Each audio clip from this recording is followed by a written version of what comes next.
जय श्री राम दोस्तों। और आज हम आपके लेके आए हैं episode number 1 of vastu essentials for all series का, जिसमें हम कवर करेंगे वास्तु है क्या। अगर हम इसे वास्तु शास्त्र कहते हैं तो इसे हम शास्त्र क्यों कहते हैं। तो चलिए शुरुआत करते हैं। जब विचार आया मन में कि वास्तु शास्त्र में शास्त्र क्यों जुड़ा है, तो थोड़े जब पन्ने खंगाले तब समझ में आया कि वास्तु शास्त्र हमारे वेदों से लिया गया है। जी हाँ, आपको पता होगा कि हिंदू सनातन धर्म में 4 मुख्य वेद कहे गए, और यह भी आपको पता होगा कि 4 वेदों के 4 उपवेद हैं। जो प्रमुख वेद और उनके उपवेद हैं वो मैं आपको बताता हूँ। पहला वेद है ऋग्वेद, और आयुर्वेद उसका उपवेद है। यजुर्वेद का उपवेद है धनुर्वेद, सामवेद का उपवेद है गंधर्व वेद, और अथर्ववेद का उपवेद है स्थापत्य वेद। स्थापत्य वेद ही कहीं ना कहीं वास्तु शास्त्र से जुड़ा हुआ है। वैसे ऋग्वेद में वास्तुस्पति से प्रार्थना करते हुए कहा गया है, एक श्लोक है वो मैं आपके साथ साझा करता हूँ। वो है वास्तुस्पते प्रति जानी हृदय स्मो नत्स्वावेशो अनिमीवो भवाहना यत्त्वमेहे प्रति तन्नो जुस्व सम नो भव द्विपदे चम चतुष्पदे। इसका अर्थ है कि हे वास्तुस्पते, तुम हमको समझो, हमारे घर को निरोग करने वाले हो जाओ। जो धन हम तुम्हारे पास से मांगें तुम हमको दो, हमारे द्विपद चतुष्पदों के लिए कल्याणकारी हो जाओ। तो इस प्रकार आप देखते हैं कि ऋग्वेद में भी वास्तु शास्त्र का जिक्र मिलता है। ऐसा लगता है कि वैदिक काल में ग्रहों के निर्माण, जो हमारे घर होते हैं उनके निर्माण को ही वास्तु समझा जाता था या वास्तु कहा जाता था। बाद में ग्रहों के विकास के साथ ही ग्रामों यानी गांव, नगरों एवं महानगरों का विकास होने लगा। ये सभी विकास वास्तु के अंतर्गत ही हुए, जिसके चलते वास्तु के क्षेत्र में पर्याप्त विकास हुआ। शनह शनह मूर्तिकला एवं चित्रकला भी इसके अंग बन गए। जैसा हम जानते हैं कि ये हमारी सृष्टि पंचभूतों से मिलकर बनी है, ठीक इसी प्रकार मनुष्य का शरीर भी 5 तत्वों पृथ्वी, जल, तेज, वायु और आकाश, इन सब से मिलकर बना है। पृथ्वी पर सूर्य की रश्मियों का प्रभाव, पृथ्वी का चुंबकीय क्षेत्र, हवाओं की दिशा व उसका प्रभाव आदि कुछ ऐसे तथ्य हैं जिनका वास्तुशास्त्र की दृष्टि से विचार बहुत ही आवश्यक है। चुंबकीय क्षेत्र हमारे शरीर को सर्वाधिक प्रभावित करता है, इसीलिए हमारे आचार्यों और बड़े बुजुर्गों ने उत्तर दिशा की ओर सिर करके शयन करना निषिद्ध कहा है। इसलिए कहा जाता है कि आपको सर हमेशा साउथ डायरेक्शन में यानी दक्षिण दिशा में और पैर जो है उत्तर दिशा में होने चाहिए।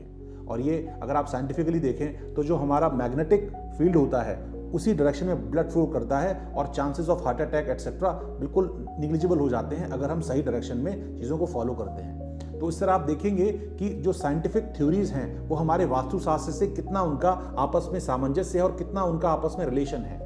वास्तुशास्त्र का मुख्य उद्देश्य मानव जीवन में शांति, सुख और समृद्धि ही है। अगर हम भौतिकवाद की दृष्टिकोण से देखें तो हम अपने घर को एक सुंदर आकार दे सकते हैं, सुंदर चीजें वहां लगा सकते हैं, बट वास्तविकता में क्या वहां पर सुख समृद्धि होगी, इसकी गारंटी और इसका जो शास्त्रीय प्रमाण है या शास्त्रीय सपोर्ट है वो वास्तु से ही वास्तव में होता है। और वास्तुशास्त्र की अगर हम बात करें तो वास्तु मुझे जो ऐसा लगता है कि 2 चीजों से रिप्रेजेंट करता है, वास्तु यानी वस्तु और वास्तु यानी वास्तव।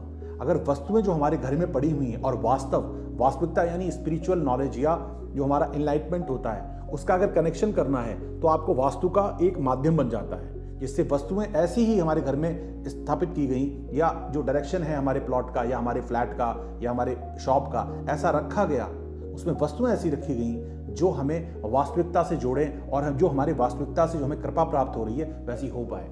इसलिए वास्तु में आप देखेंगे कि जो पंचभूत हैं उन्हीं के फ्लो पे फोकस करते हैं कि लाइट कहाँ से किस डायरेक्शन से आनी चाहिए, हवा का फ्लो कैसा होना चाहिए, हमारा बेड की डायरेक्शन क्या होनी चाहिए। ये सभी चीज़ें एक्चुअली आप देखेंगे ना तो सारी की सारी चीज़ें साइंटिफिकली रिलेटेड भी हैं। भगवान विश्वकर्मा जी को वास्तुशास्त्र का प्रथम प्रवर्तक या जनक माना जाता है। वास्तुशास्त्र में 4 प्रमुख दिशाएं और उनके बीच में 4 कोणों को विशेष महत्व दिया गया है।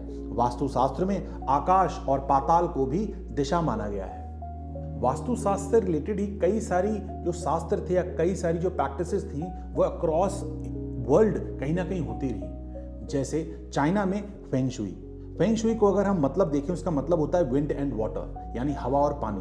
तो जी हाँ, अगर चाइनीज की हम डायनेमिक्स को देखें, घर के डायनेमिक्स को देखें तो वो लोग भी विंड और वाटर फ्लो पे बहुत ज़्यादा महत्व देते हैं और उनके घरों की जो बनावटें होती हैं या उनके घर का जो इंटीरियर होता है वो फेंग शुई के अकॉर्डिंग ही करते हैं। तो कहीं ना कहीं जो इसके रूट्स भी है ना वो हमारे वास्तुशास्त्र से जुड़े हुए हैं। मिस्र की अगर बात करें तो मिस्र में पिरामिड, जी हाँ, पिरामिड भी वास्तुशास्त्र के रिलेटेड ही वस्तुएं हैं या ढांचे हैं।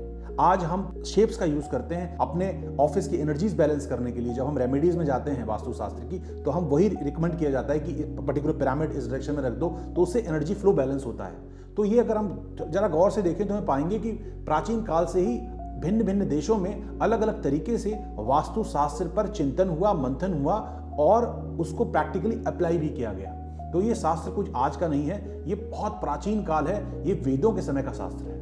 वास्तु के माध्यम से हम डेफिनेटली अपनी डेस्टिनी चेंज नहीं कर सकते हैं। वास्तु के माध्यम से हम अपने जीवन को सरल बना सकते हैं और आने वाली कठिनाइयों को हम कम कर सकते हैं, न्यूनतम कर सकते हैं। और अगर और भी गहनता से देखा जाए तो इसमें हम अपने आप को स्पिरिचुअली और ज़्यादा ग्रो अप कर सकते हैं और स्पिरिचुअली हम एनलाइटनमेंट कर सकते हैं अपनी लाइफ में। तो ये जो वास्तुशास्त्र है ना कहीं स्पिरिचुअल साइड अगर आप इसकी देखें तो बहुत ही खूबसूरत है। और ये जो हमारे शास्त्रों में कहा गया है कि जो मानव धर्म का जो मानव योनि का जो परम धर्म है वो है मोक्ष की प्राप्ति या सद्गति प्राप्त होना।